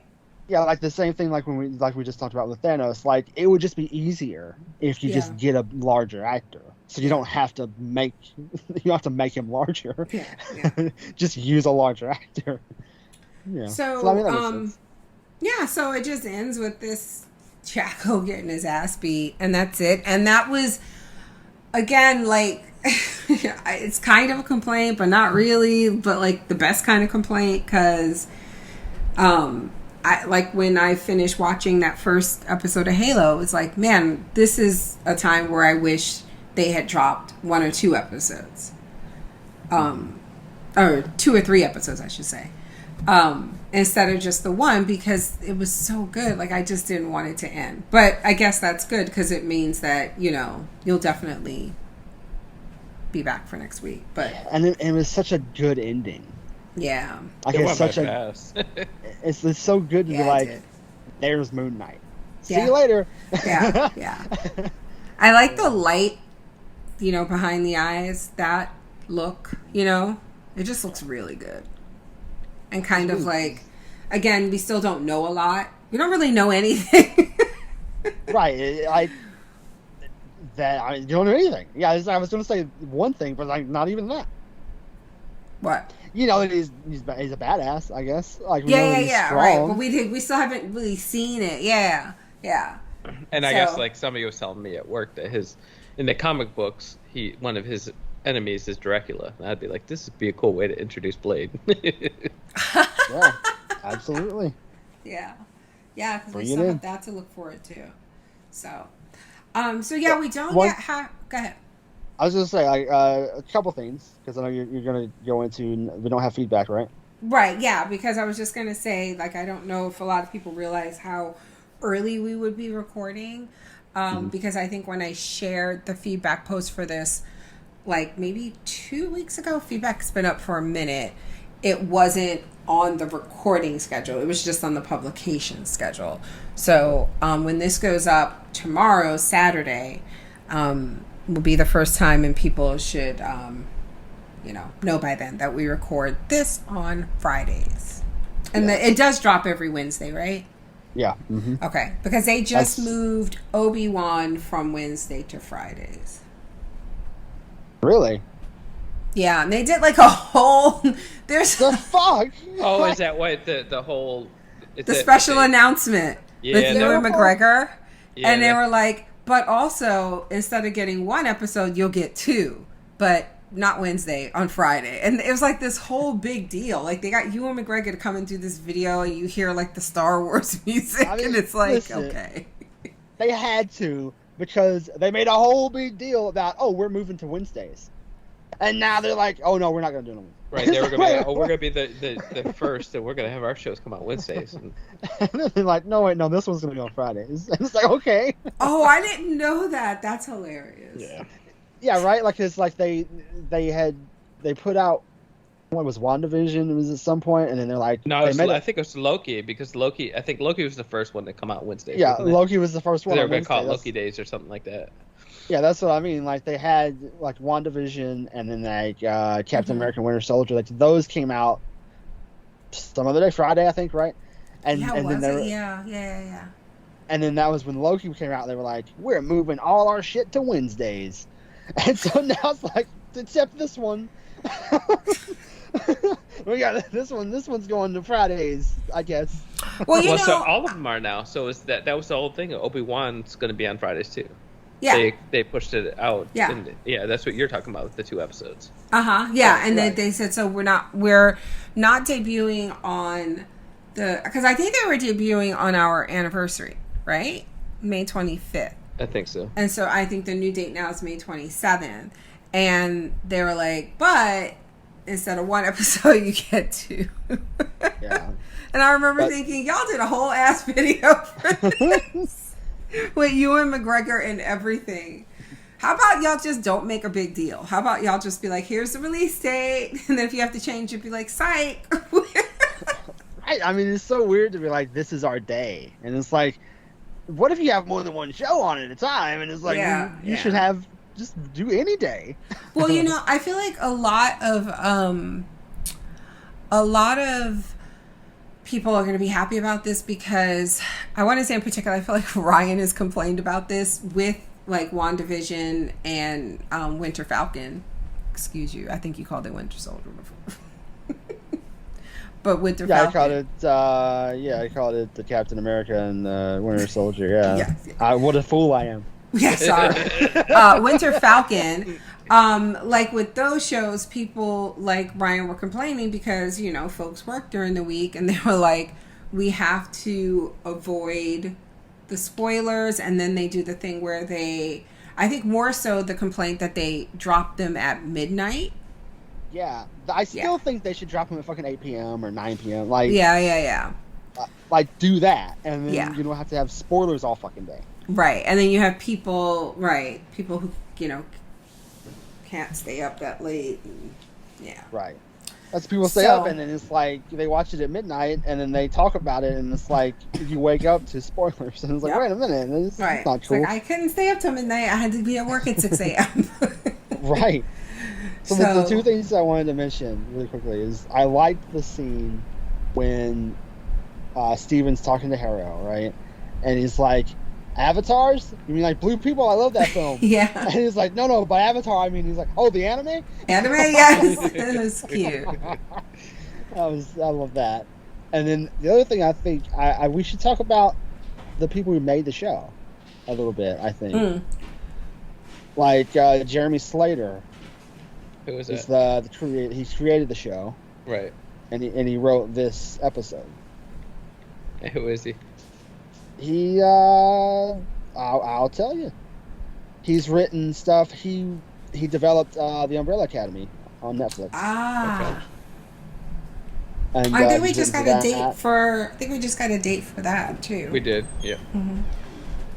and he wrote on the Exorcist TV show a few years ago, which I really enjoyed. He wrote the Death Note movie. We won't talk about that. He also he wrote that Fantastic Four movie. I don't know if you should maybe stop. Stop with your head. You know, no. Good for him. Good for him. Not everything you do is going to be as loved by everybody. I'm happy to give him another shot. I mean, because this right here. Well, I mean, is he white? Because that's typically how it works. You can have some stinkers and still work in Hollywood. Right. But no, I think this was great. Yeah, and he's got some cool stuff coming up. He's got like an Acme movie. It's like a Coyote and Roadrunner movie. And then the Mortal Kombat sequel. Which I really liked the first Mortal Kombat movie that came out. Yeah, I know a lot of people did. Yeah. And then the director of this is an Egyptian director. He directed this episode, and he's apparently directing 3 more episodes. I like that. So 4 of them. Say his name. His name is Mohammed Diab. Okay. And he's directed some movies in Egypt. And he was like, his movies went to film festivals and stuff. Mm-hmm. So that was cool. Yeah, that's really cool. I was expecting you to say a different name for some reason, but then I realized I was thinking of something else completely because I watch way too much television. So my brain was just like, Egyptian, really? And I was like, wait. Okay, we're talking about Moon Knight. Focus. You guys are watching so much TV, but it's all good. So at least that's something. I'm excited to watch the next episode of everything we're watching and talking about. So that's good, including and you're podcasting a lot of it. Yeah. Except we started this watching an anime earlier today called Kotaro Lives Alone. It's on Netflix. And it's 10 episodes. We watched 3 episodes today. And it's so... Why are you making that face? I'm just thinking about it. Oh. I'm like, well, did we watch more than that? Am I lying? And it's really good. I don't want to say too much. I think for the most part, Netflix works the same no matter how you're streaming it, right? When you go to the site, if you pull up a title, it does the whole trailer thing, right? It plays a trailer for the thing. Mm-hmm. That's universal, right? Okay. I wasn't sure if that was an Xbox thing or something. Anyway, at the very least, go and do that and check out the trailer for it. We watched the first 3 episodes of that. So I try to watch stuff that we're not talking about, too, just to have stuff to watch and enjoy and not have to quote unquote think about too much. But I am watching a lot of good stuff that we're talking about. So that's one of the things about Netflix is just I wish I could turn that off. Really? Yeah, because I just want I'm oh, I want to read this, but then I'm it just starts playing shit, and I'm like, whoa. I would just let me choose to play it, I guess.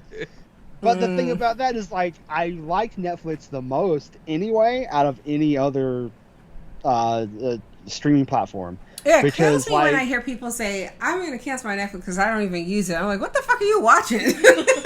What are you doing with your life? But that's the thing is, on Disney Plus, I try to look at something and I'm like, what the fuck is this?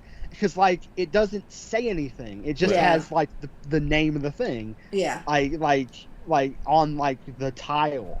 It doesn't have a pop-up that shows you an overlay of what it is. Yeah. And I'm just I have to strain my eyes what the fuck does that say? And I guess Prime Video is similar to Netflix, and HBO I think is similar to Disney. Anyway. Yeah, I don't think I was going to say HBO is more similar to the Disney interface. They're not really showing you anything. They're kind of like, you know our shit. Those, honestly, like those, and they feel like they're mobile first designs. Yeah. Like they feel like you're supposed to look at this on your phone. Yeah. And I'm just like, what about my TV? Yes. It's like, come on, guys. Especially now, right? Like the past few years with COVID and most people being at home. Even, with the people that they would think were usually watching on the go, like on a commute on the train or something, are now watching at home or were watching at home. The thing that, like, so much of the internet is mobile first now. Like, so much of it, when you design a new website, it's like, well, how does it look on a phone? And then you worry about how it looks on desktop. And it's like, people still use desktops. What are you doing? Us old people. But speaking of which, I didn't mention this at the start of the podcast, but I should have. If you're listening to this somewhere other than Patreon, that's because the first episode of a new show I try to put out for free, so that you guys can get a taste of what it's like to listen to other premium shows. Like, speaking of all the TV that I'm watching that I'm really, really excited about, Pachinko. I'm so excited for this. Like, you guys don't understand.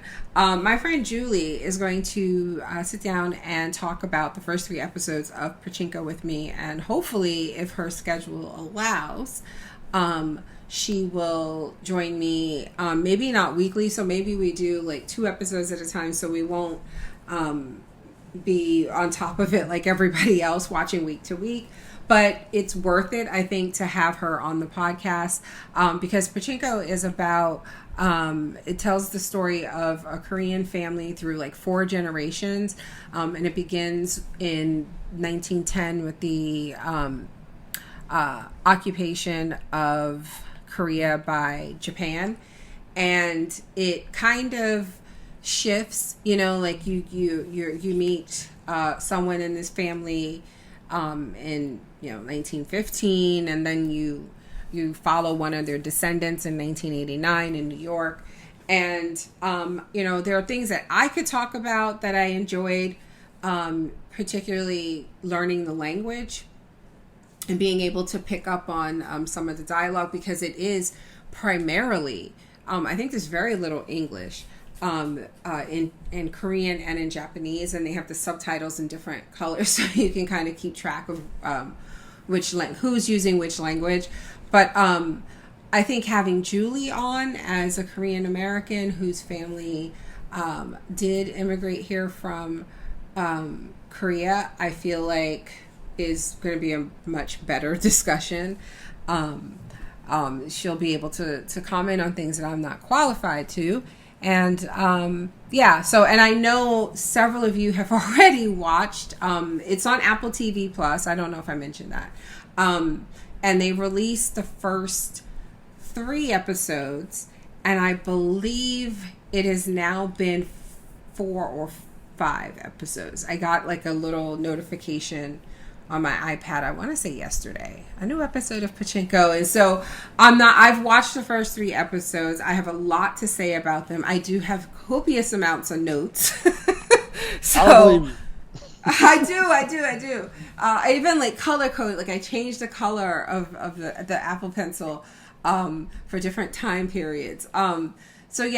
Julie's watching the episodes this weekend, and then we're going to coordinate to get together to record sometime next week. So I'm going to be changing the schedule, because I thought I was going to be recording on my own today, I think, and then have the podcast go up. I took like a day off this week, so everything kind of shifted a day. But anyway, that is over on Premium.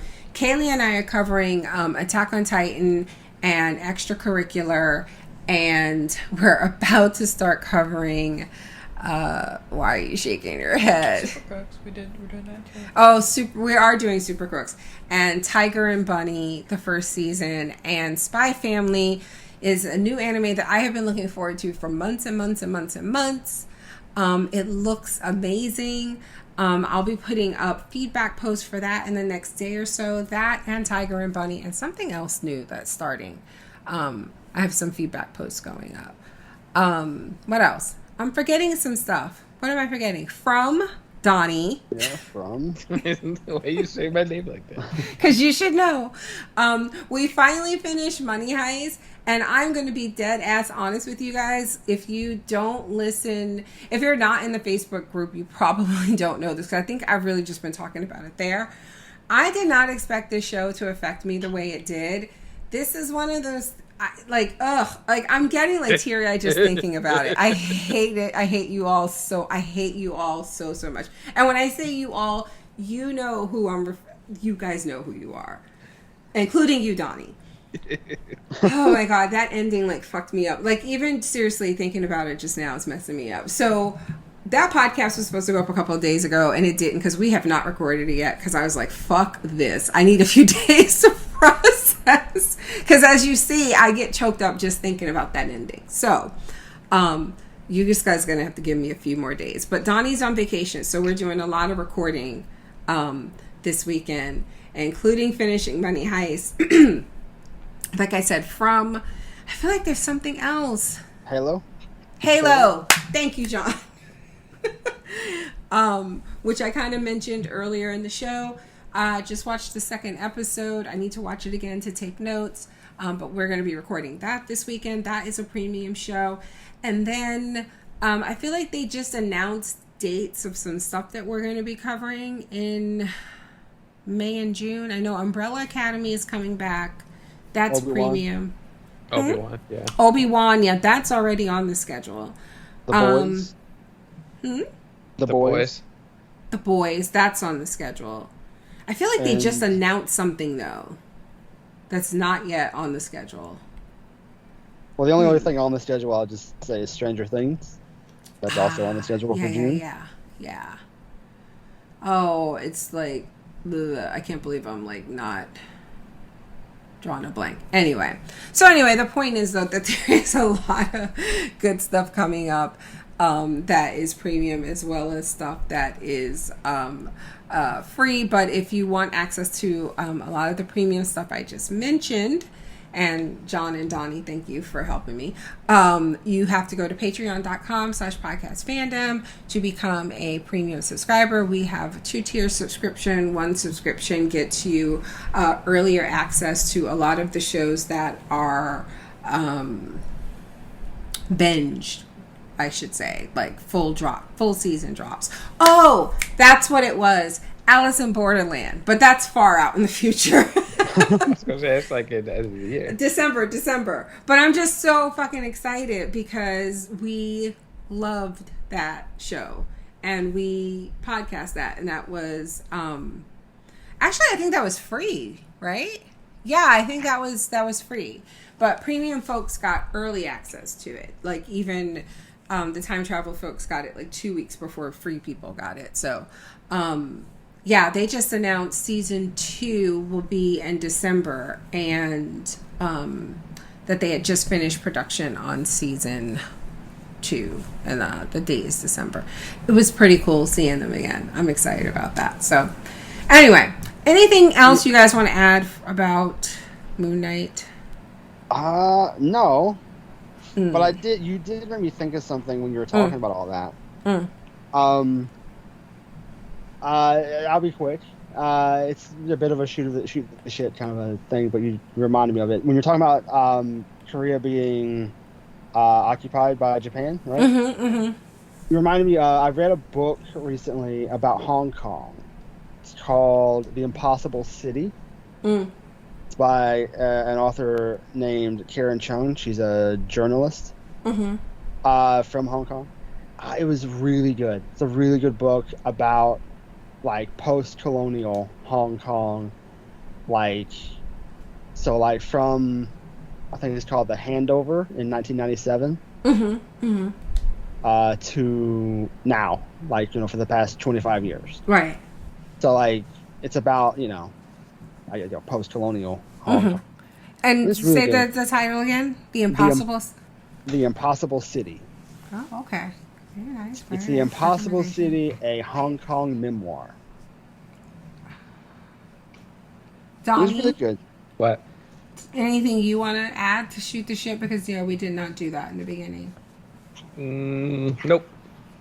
Are you sure? You sure there's nothing interesting that you did? You didn't do today? anything interesting I got today? a massage today, but that's it.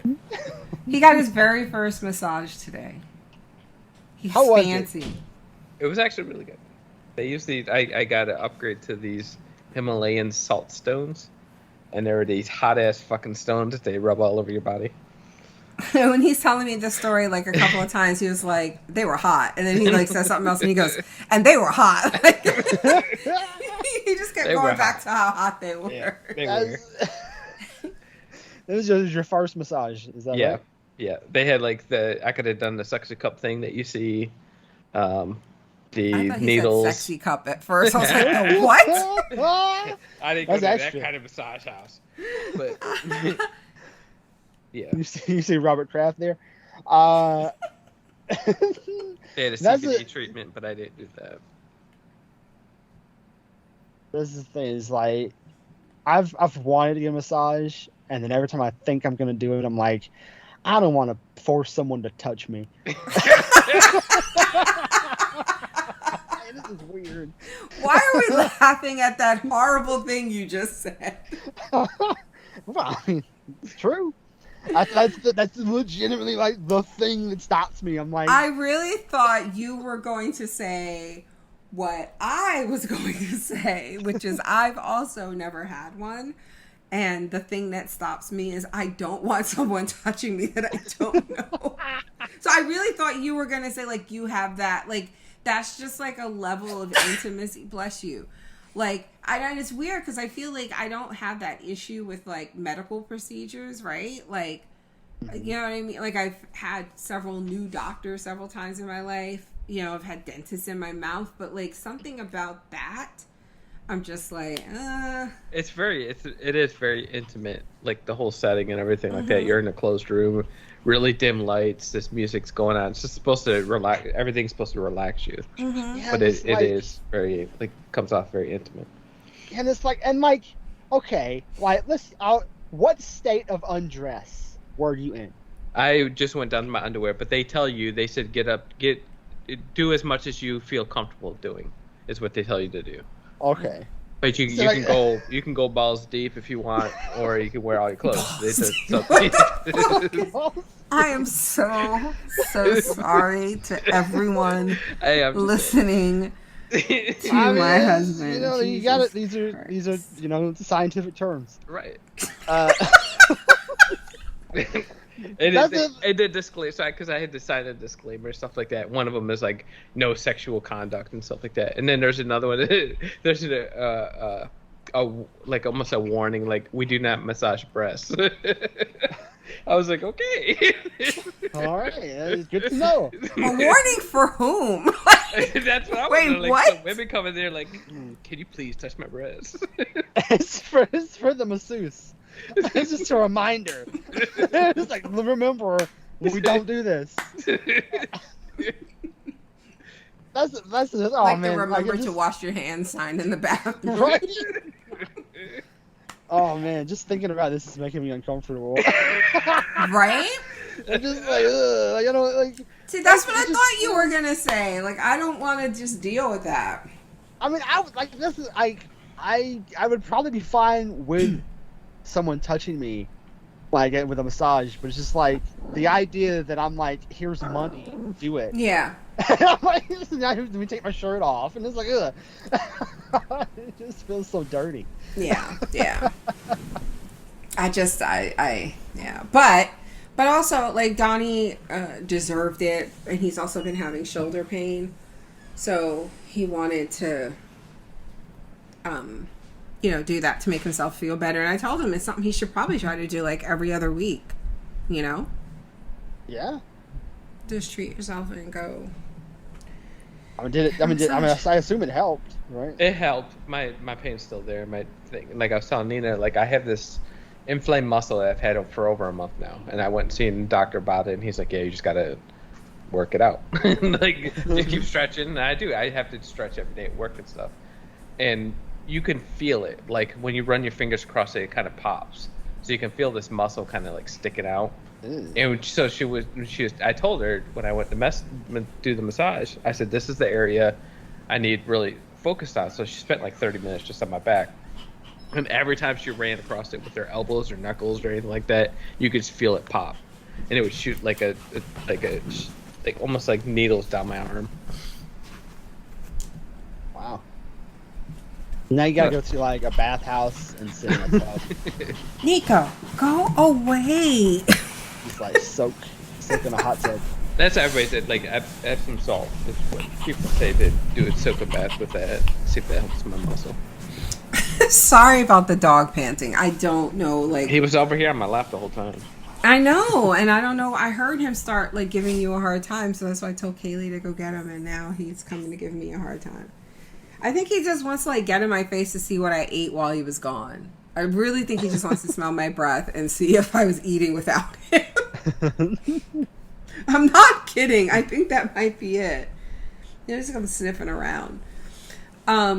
Anyway, there was something else you mentioned, and I thought it was really interesting that we should mention, and now I lost it. Was it about a massage? No, I think it was about television. Yeah, so I mentioned no, at the you beginning. Sure it wasn't about a... No, I'm just... Kotaro Lives Alone. You mentioned the bathhouse. That's what it was. The first episode kind of features that. I think you should just go watch the first episode. It's like 25 minutes. It's... Like, I don't want to tell you anything other than just, like, go give it a shot. How reminiscent of it is, or how is it of Spirited Away and its bathhouse? Not. You're not telling me. There's no monsters. There's no demons. There's no, like... It's like, how reminiscent of it is it of... Spirited Away. The bathhouse isn't Spirited Away. No. It's cute, but I feel like it's a bit sad. But it's just also kind of pure and wholesome. Just go watch it. You guys just have to trust me. But yeah, there's a cute little bathhouse thing in there. Oh, trust me, you guys. Oh, and we got a new request. Patreon request for another anime, Ranking of Kings, which I'd actually started, and I hear nothing but great things. I liked what I saw, obviously, so I kept going. I just posted something in the group about that too. Polygon really? posted. Yeah, Polygon put it up and said, Ranking of Kings is a modern masterpiece. So I feel like we should do it, but I kind of want John to join us, but I don't know if he'd be willing to do an anime. From what I've seen, I think you would like it, and I'm wondering, like, did it just have the finale or something? Because this person just, like, wrote me about it. It must have, and that's probably why the article. What this article is about, yeah. But it's subbed and dubbed, right? It has a lot of voice actors that English voice actors that we know from some animes that we've covered or that we are covering. Bryce Papenbook is in it, right? Eren from Attack on Titan. Oh, yeah. Sungwon Cho. I just think, yeah. So I'm super excited. Like, I'm glad that this was requested. So, yeah. A lot of great stuff coming up. Anyway, that's it. I can't think of anything else. I just feel like my two predictions, Moon Knight wise, are that there is no mom, and I think that little girl's a demon. She's Mephisto. Laugh, goddammit, that was funny. I'm sorry, I was reading about this show. What show? What are you doing? The Ranking of Kings. Oh, what does it say? Just like what the premise is? No, I wasn't reading. I was reading the cast because you mentioned. Yeah. That's why I said S1E1 show. Oh, which character? Cage. Last surviving member of a clan. Yeah, okay. I think, is that the dad? That might be the dad. I'm not sure.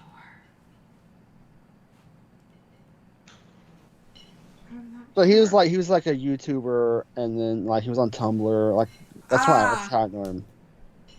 And then he became a voice actor. I think say the name again. S1E1 Cho. His name on is ProZD. ProZD. Okay, never mind. Kaylee's looking at me like I'm high. I mean, I am high, but she's like looking at me like she doesn't understand what I'm saying. I don't understand what you're saying. Oh, this is a voice actor. He's talking about someone who's on Ranking of Kings. They started out as a YouTuber. And I thought you had told me about somebody like that before. So I thought it might be the same person. But you'd recognize him if you saw him. But also, I think Nico was at his bowl. Yeah. So are you going to go do something? No, like I think he needed water. Water.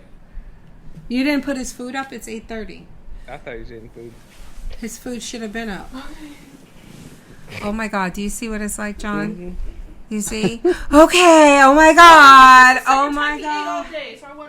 Okay, but you can do that when you're not the one who's going to have to take him out at like midnight. Well, his food's all gone now. What? His food's all gone now. You see what I'm dealing with, John? Do you see? Listeners at home, do you see? Anyway. So, speaking of which, I need to go eat because now suddenly I want to snack on something. But yeah, the whole point of bringing all of that up was that there's a lot of good stuff over on Patreon. So hopefully you guys will go subscribe. But for those of you who are already subscribed, we'll be back next week to talk about Moon Knight. Remember, we record on Friday, so you can get your feedback in on the feedback post for Moon Knight. You can just do a search for the show title. Talk to you next week.